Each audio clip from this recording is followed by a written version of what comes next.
One day a girl in the park smiled at me. Then she waved. I wanted to smile back, but I was scared. I kept walking with Auntie. When I looked back, the girl waved again. So I'm thinking about everything that I've thought before, because I know that a good reader doesn't just focus on one thing at a time, doesn't just focus on one comprehension strategy.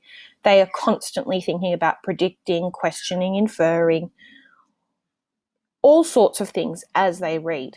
Now, I know that I had personally spoken about this other lady here, and I now know that that's her auntie, or it's a lady that she calls auntie. I don't know if it's actually her auntie. Maybe it's a close friend that looks after her.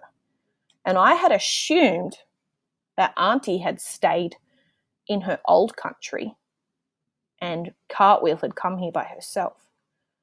But now I know that auntie is actually coming here with her. So I wonder if auntie will start calling her Cartwheel again.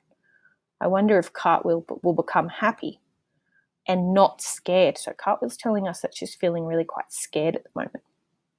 I can see that boat again, wondering what the significance is of this boat that keeps reoccurring, this symbol.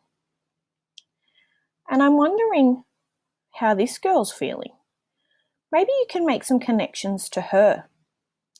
Maybe you've been in a park before, or you've seen someone before who feels scared or feels like they don't quite know how they fit in.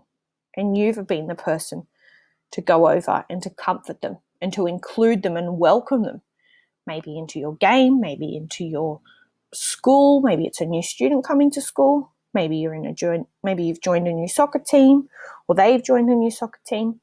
Lots and lots of connections that you can start to make. Next time we went to the park, I looked for the girl. She wasn't there. Now we can look at Cartwheel here and we can make some inferences about how she's feeling. So a lot of you, I know that in your responses you've actually written that you've talked about her body language. A lot of you have also talked about the fact that she's dressed in red, and maybe the red is symbolizing that she's feeling embarrassed or she's feeling a bit shy. So it's really good to see so many of you thinking so deeply about the things that the illustrator and the author are trying to convey, not just through their text, not just through the writing, but also through the illustrations. So we're starting to think about how she's feeling. She's feeling sad, her shoulders are slumped down, her head looks like she's got it tilted a little bit downward, so we can sort of start to think that she's feeling lonely, she's probably feeling lost, and she's still feeling alone, which is the same thing as lonely. We went back 3 times before I saw her again. She waved and smiled, and I felt warm inside. The girl came up to us and said something. Her words were strange. It was like being back under the cold waterfall.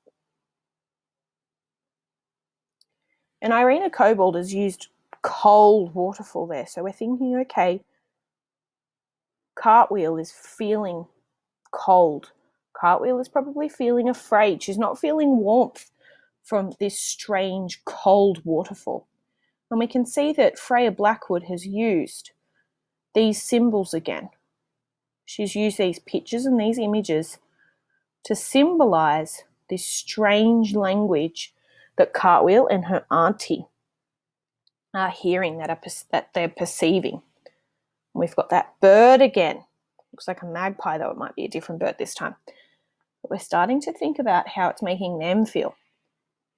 I'm also thinking about where they might be from. And I'm looking at what auntie is dressed in.